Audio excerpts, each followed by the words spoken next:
आज हम class 10 physics में पहले चैप्टर जो कि रिफ्लेक्शन एंड रिफ्रैक्शन यानी परावर्तन और अपवर्तन है उसका न्यूमेरिकल सॉल्व करेंगे। न्यूमेरिकल का जो बेस है वो लेंस और दर्पण से रिलेशन रखता है। मतलब लेंस और दर्पण आपको पता भी होगा कि लेंस और दर्पण दोनों में u, v और f में जो संबंध का फार्मूला है वो बिल्कुल सेम है। फर्क कितने का है? दर्पण में प्लस होता है और लेंस में माइनस। हम यहाँ थोड़े समय के लिए लिख दे रहे हैं। देखिए, दर्पण के लिए u, v तथा f में संबंध, f में संबंध क्या होता है? 1/f equal to 1/v plus 1/u। ये फार्मूला है दर्पण के लिए u, v, f में संबंध का। और अगर यही लेंस हो जाए, लेंस के लिए क्या होता है? 1/f equal to 1/v minus 1/u। सामने है, देख सकते हैं कि दर्पण और लेंस में जो u, v, f में संबंध है उसमें कितना फर्क है, प्लस और माइनस का। तो ये चीज बहुत ज्यादा कंफ्यूजन होता है। गलती से अगर दर्पण का सवाल लगा रहे हैं और ये माइनस याद आ जाए, या लेंस का सवाल लगा रहे हैं प्लस आ जाए, तो फिर न्यूमेरिकल सही नहीं होगा।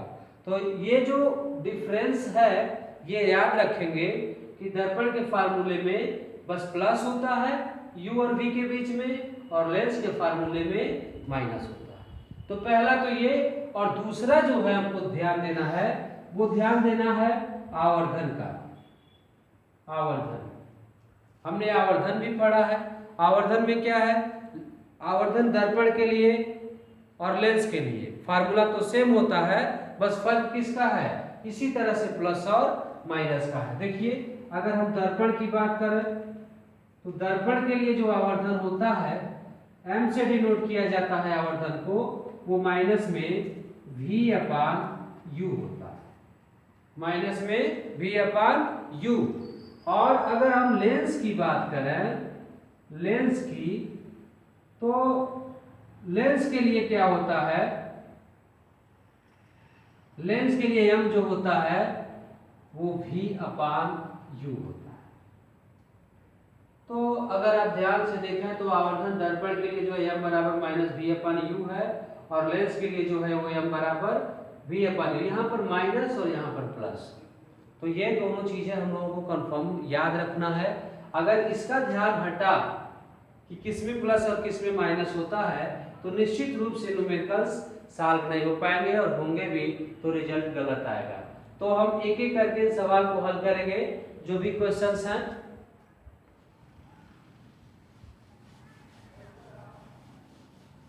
देखिए,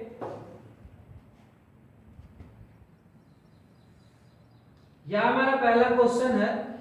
10 सेमी फोकस दूरी के उत्तर लेंस के फोकस पर रखे वस्तु के प्रतिबिंब की स्थिति तथा प्रकृति बताना। यानी 10 सेमी फोकस दूरी पर वस्तु 10 सेमी फोकस दूरी का उत्तर लेंस है और उसके फोकस पर वस्तु रखी गई है। अब इससे बने प्रतिबिंब का हमें स्थिति और प्रकृति बतानी है। तो देखिए, इस फार्मूले में अगर हम पहले को सॉल्व कर रहे हैं तो ध्यान से देखेंगे, 10 सेमी फोकस दूरी का उत्तर लेंस है। इसका मतलब फोकस दूरी कितना दिया है? फोकस दूरी। क्योंकि ये लेंस उत्तल है इसलिए हम जानते हैं कि उत्तल लेंस की फोकस दूरी प्लस होती है। तो ये हो जाएगा 10 सेंटीमीटर। वस्तु कहाँ रखा गया? फोकस पर। तो देखिए, यहाँ इसमें जो छुपी हुई चीज है वस्तु की दूरी,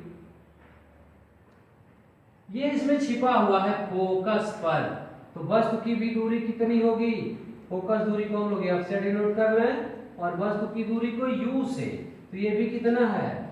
ये भी है 10 सेंटीमीटर। और ये हमारा हो जाएगा नेगेटिव, क्योंकि वस्तु की दूरी को हम सदैव ऋणात्मक लेते हैं। और ये बहुत ही इंपॉर्टेंट क्वेश्चन है, अपने आप में ये बहुत ही इंपॉर्टेंट क्वेश्चन है, इसे ध्यान देंगे तो फोकस दूरी f 10 सेंटीमीटर, वस्तु की दूरी u -10 सेंटीमीटर। और अब हमको बताना है प्रतिबिंब की स्थिति। प्रतिबिंब की स्थिति का मतलब होता है v का मान, और प्रकृति का मतलब होता है कि वो वास्तविक होगा कि आभासी होगा। तो देखिए यहाँ पर हम सॉल्व करना है इसको। प्रतिबिंब की दूरी हमको बताना है, प्रतिबिंब की दूरी जिसको हम डिनोट करते हैं v से। तो इस तरह से जो डाटा हमें गिवन होते हैं, हम सबसे पहले उन्हें कलेक्ट करते हैं, उसके बाद से हम देखते हैं कि इनसे रिलेटेड कौन सा फार्मूला यूज होगा। तो हम लिखेंगे यहाँ पर लेंस के लिए, हालांकि लेंस प्रश्न में स्पष्ट कहा हुआ है, फिर भी हम लिख लेंगे 1/f = 1/v - 1/u। ध्यान देने वाली बात ये होती है कि हम वैल्यू जब भी लिखते हैं साइन यही यूज कर लेते हैं, और लास्ट टाइम जब हम इसमें पुट करते हैं तो विथ साइन पुट करते हैं, ये ध्यान देंगे। तो यहाँ पर f की वैल्यू कितनी है 10 है, v की वैल्यू हमको फाइंड करना है, u की वैल्यू देखिए माइनस में कितना है -10। तो ये माइनस इस माइनस को प्लस बना देगा, तो अगला रिजल्ट हमें मिलेगा 1/10 = 1/v + 1/10।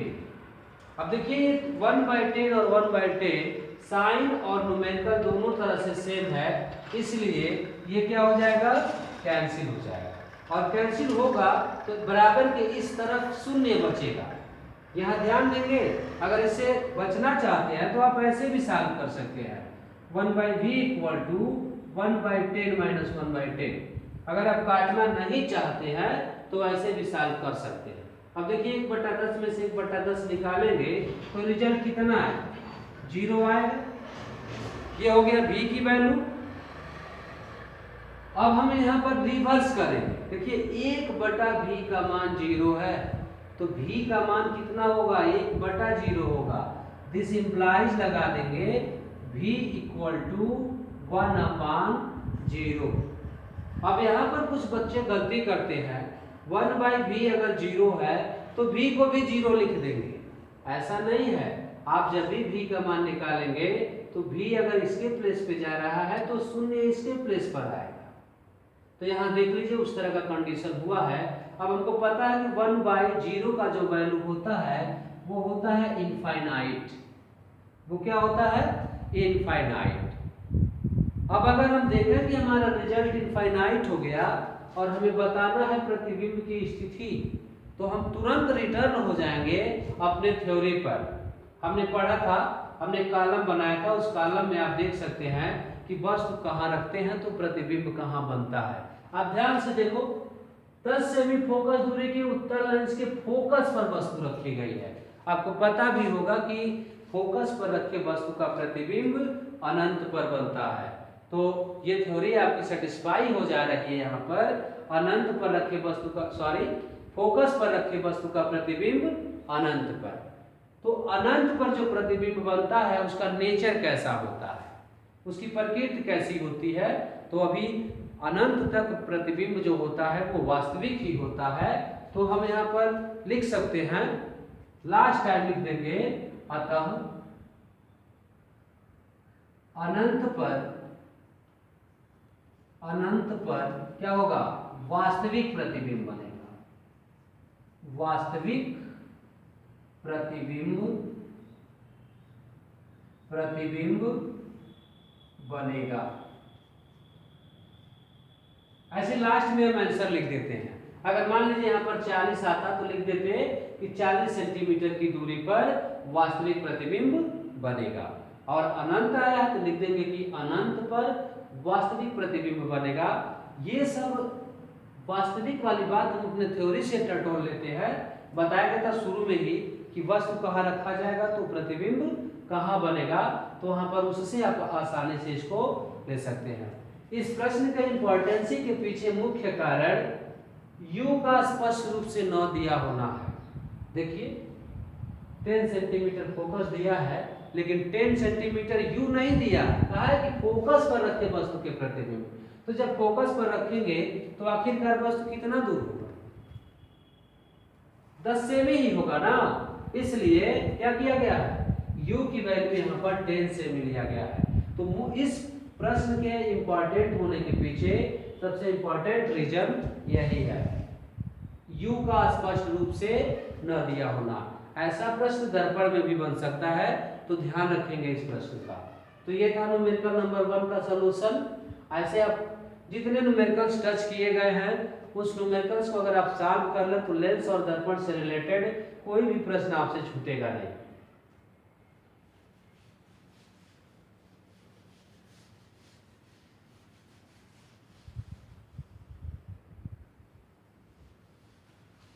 अब देखिए हमारा दूसरा क्वेश्चन जो है, दूसरा प्रश्न है, देखिए ध्यान से। उत्तल लेंस के सामने 20 सेमी दूरी पर रखे वस्तु का वास्तविक प्रतिबिंब 40 सेमी की दूरी पर बनता है। लेंस की फोकस दूरी बताना है। यहाँ पर क्या है, वस्तु की भी दूरी दे दी गई है और प्रतिबिंब की भी दूरी दे दी गई है। हमें क्या बताना है, फोकस दूरी। तो ये बहुत आसान सवाल है, इसमें कोई भी उलझाने वाला चीज नहीं दिया गया है, आप इसे डायरेक्ट लगा सकते हैं। तो आप इसको देखिए, सेकेंड सॉल्यूशन अगर आप करते हैं तो ध्यान से देखिए, उत्तल लेंस के सामने 20 सेमी की दूरी पर वस्तु रखी गई है, यानी वस्तु की दूरी कितनी है, वस्तु की दूरी किससे डिनोट होता है, u से। क्या है, 20 सेंटीमीटर। आपको बताया गया होगा कि वस्तु की दूरी चाहे दर्पण हो चाहे लेंस हो हमेशा निगेटिव लिया जाता है, और प्रतिबिंब की दूरी अगर दे दिया है तो हम दर्पण या लेंस के नेचर के अनुसार और प्रतिबिंब के नेचर के अनुसार धन या ऋण ले लेते हैं।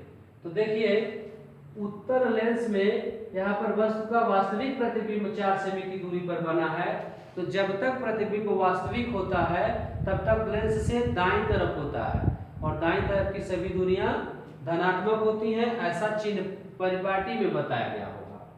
अब देखिए प्रतिबिंब की दूरी, यहाँ पर गिवन क्या है, प्रतिबिंब की दूरी कितना है, कैसे डिनोट होगा, v से, और ये हो जाएगा पॉजिटिव 40 सेंटीमीटर। कारण क्या है, वास्तविक प्रतिबिंब है।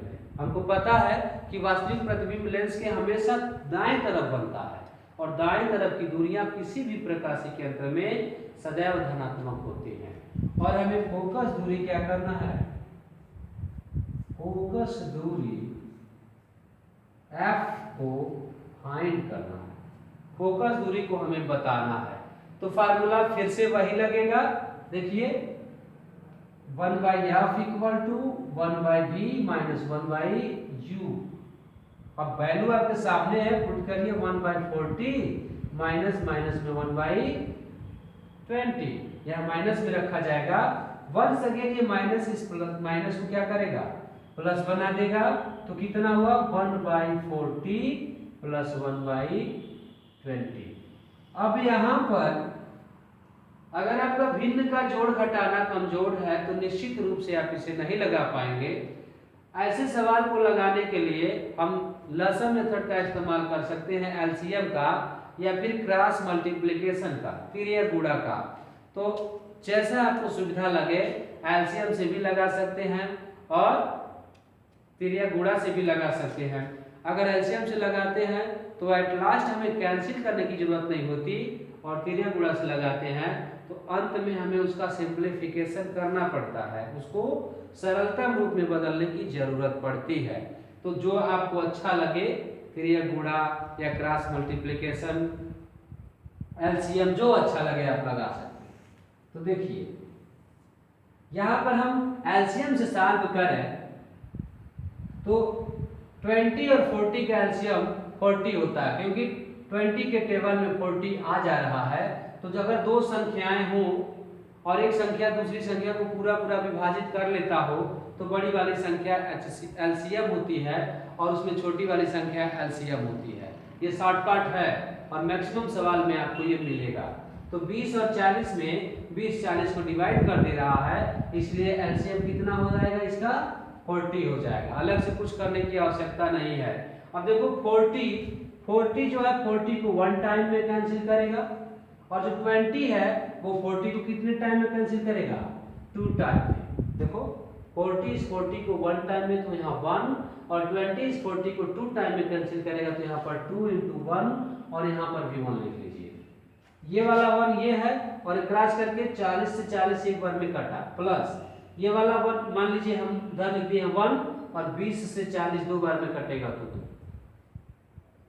अब यहाँ पर 1 + 2/40, this is 1/f and 1/f = 3/40। f की वैल्यू निकालेंगे तो सीधा उल्टा कर देंगे, 1/f 3/40, 1/f 40/3, कितना हो जाएगा 40/3, 40/3। आपकी मर्जी, आप इसमें डिवाइड करना चाहें तो कर, नहीं चाहते हैं तो कोई दिक्कत नहीं है। अगर करना चाहेंगे तो इसका मान आएगा 13.337,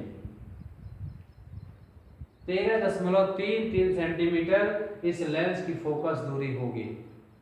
तो केवल फार्मूला जान लेने से भी न्यूमेरिकल्स नहीं लग पाते हैं जब तक आपको कैलकुलेशन ना आता हो, कैलकुलेशन का तरीका ना आता हो। तो अभी समय है, आप चाहेंगे सीखना तो आसानी से सीख सकते हैं कैलकुलेशन और कर सकते हैं। तो ये तो हमारा दूसरा न्यूमेरिकल। अब तीसरा और चौथा न्यूमेरिकल बिल्कुल सेम है, लेकिन मैंने एक में लेंस लिया और एक में दर्पण ले लिया है, ताकि आप दोनों को समझ सकें कि बिल्कुल एक जैसा है। तो आइए हम तीसरे को सॉल्व करते हैं।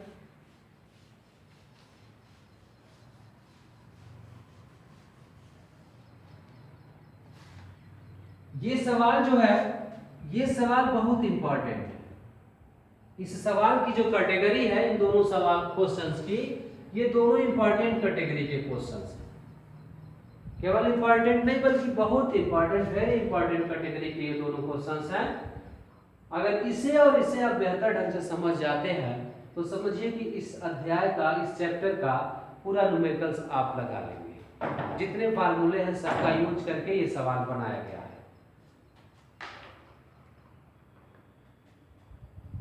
क्वेश्चन को रीड करते हैं। देखिए क्वेश्चन रीड करते हैं। दिया है 30 सेमी फोकस दूरी होगा यहाँ पर 30 सेमी फोकस दूरी वाले उत्तल लेंस के सामने कोई वस्तु कितनी दूरी पर रखी जाए या रखा जाए कि वस्तु के दो गुने आकार का, पहला है आभासी और दूसरा है वास्तविक प्रतिबिंब प्राप्त हो।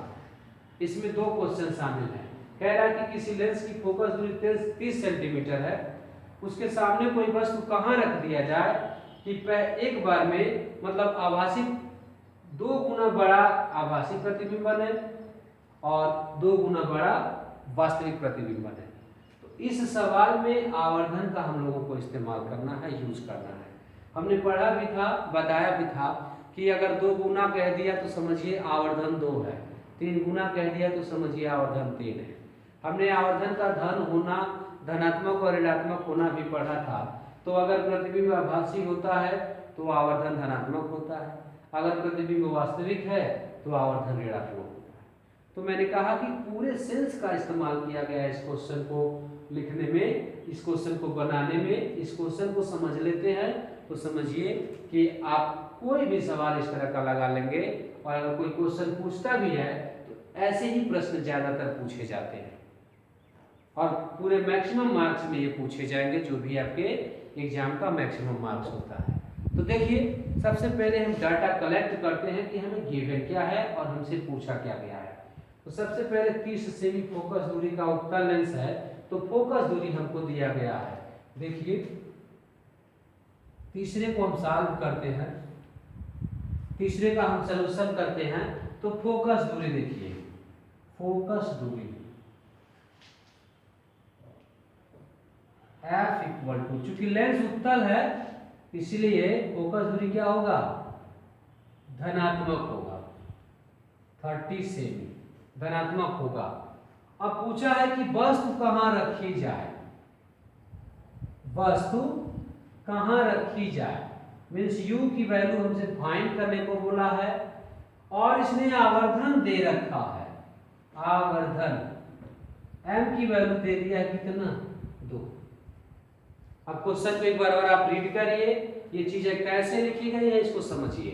30 सेमी फोकस दूरी का उत्तल लेंस है, उसके सामने कोई वस्तु कहाँ रख दिया जाए कि वस्तु के दोगुने आकार का प्रतिबिंब हो और वह प्रतिबिंब पहले आभासी हो फिर वास्तविक हो, यानी दोनों केस बताना है कि कितने दूर पर रखेंगे तो आभासी प्रतिबिंब बनेगा और कितने दूर पर रखेंगे तो वास्तविक प्रतिबिंब बनेगा। तो हमको गिवन क्या था, फोकस दूरी गिवन था जो कि 30 सेमी है, वस्तु की दूरी गिवन है, पता करना है इसलिए क्वेश्चन मार्क लगा है, आवर्धन दे दिया है 2 गुना, तो m की वैल्यू है कितना 2। अब हम सेपरेटली क्वेश्चन को सॉल्व करेंगे। पहले दिया है आभासी प्रतिबिंब के लिए, तो हम यहां लिखेंगे पहला आभासी प्रतिबिंब के लिए, आभासी प्रतिबिंब के लिए, प्रतिबिंब के लिए देखिए क्या होता है, आवर्धन, आवर्धन धनात्मक होता है,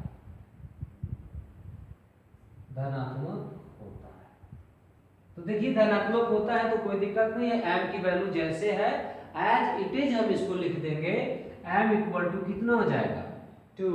अगर यही आभासी होता ना तो m को हम -2 लिखते। तो आपको लग रहा होगा कि क्या फर्क पड़ा, यहाँ भी m बराबर 2 था और यहाँ भी m बराबर 2 था।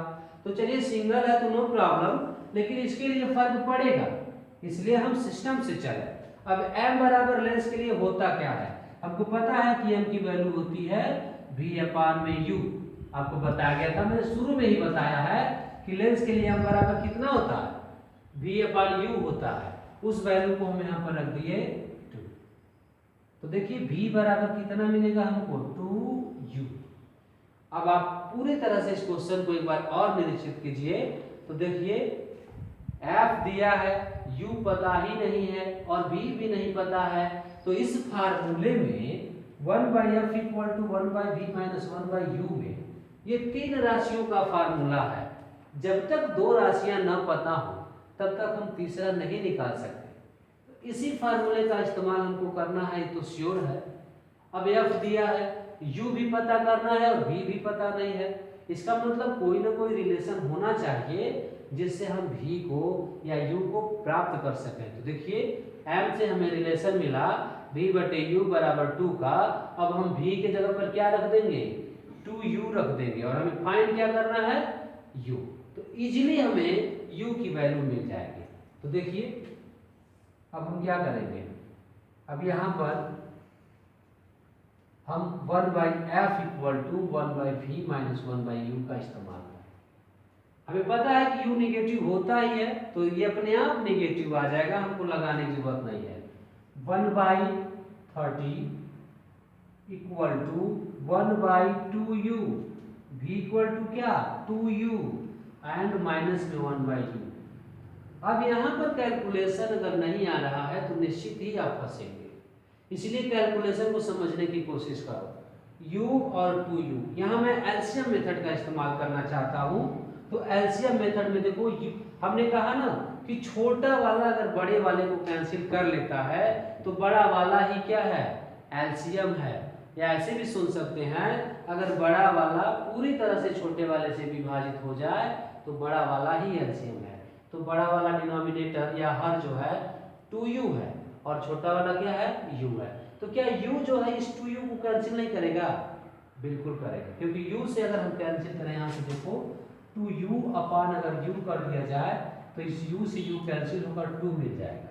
इट मीन्स कि ये छोटा वाला u इसको पूरी तरह से डिवाइड कर रहा है, विभाजित कर रहा है, तो हमारा जो एलसीएम होगा ना वो कितना हो जाएगा 2u, जो बड़ा वाला है वो एलसीएम हो गया। इधर हमारा जो भी है 1/30 लिखा होगा। अब देखो डिनोमिनेटर से इसको कैंसिल करना होता है, तो देखो 2u से 2u कितने टाइम्स में कैंसिल होगा 1 टाइम्स में, 1 × 1, माइनस 2u से, यहाँ u से इसको कैंसिल करना, देखो कितनी टाइम्स में कैंसिल हुआ है, 2 टाइम्स में, तो यहाँ पर हो जाएगा 1 into 2 ऐसे। अब इसको सॉल्व करते हैं हम, देखिए यहाँ पर, तो 1/30 equal to 1 - 2 into 1 2 upon 2u, ठीक है। अब एक लाइन और इसको सॉल्व करेंगे, दिस इक्वल टू 1 में से 2 लेस करेंगे तो -1 आएगा और ये हो गया 2u। थोड़ा सा दिमाग लगाते हैं, फिर यह गुणा पर। अगर हम इस u को उठाकर यहाँ भेज दें और इसको इधर भेज दें तो क्या हो जाएगा, u बराबर -30 अपॉन